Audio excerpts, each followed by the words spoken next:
তুই এখনো এখানে কাজ করতেছিস, ওইদিকে লোকজন এসে বসে রয়েছে, যাবি না? আর কইস নে রে, ধানের বুঝি যে পরিমাণে ঘাস হয়েছে, ঘাস নিরেতি নিরেতি মলাম, যাওয়ার সময় তো পাচ্ছি না।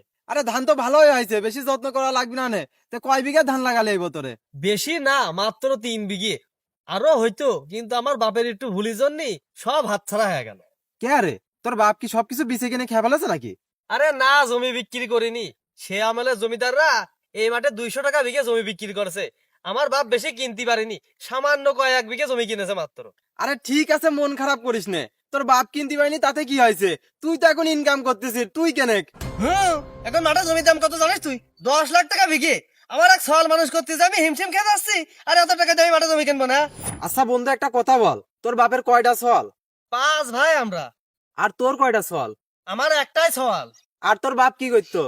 কে মাঠে কাজ করতো? আর তুই কি করিস? সরকারি চাকরি করি। আর তোর দাদা তোর বাপের কয় বিঘা জমি দিছে?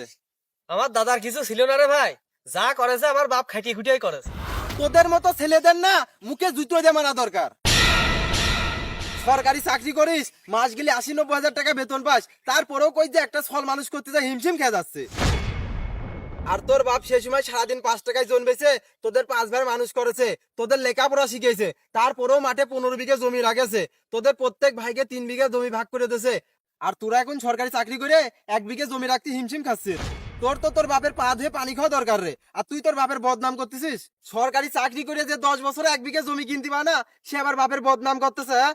যে ছেলে বাপের সম্মান করতে পারে না, ওরকম বন্ধু আমার দরকার নেই, থাকবে এটা তুই।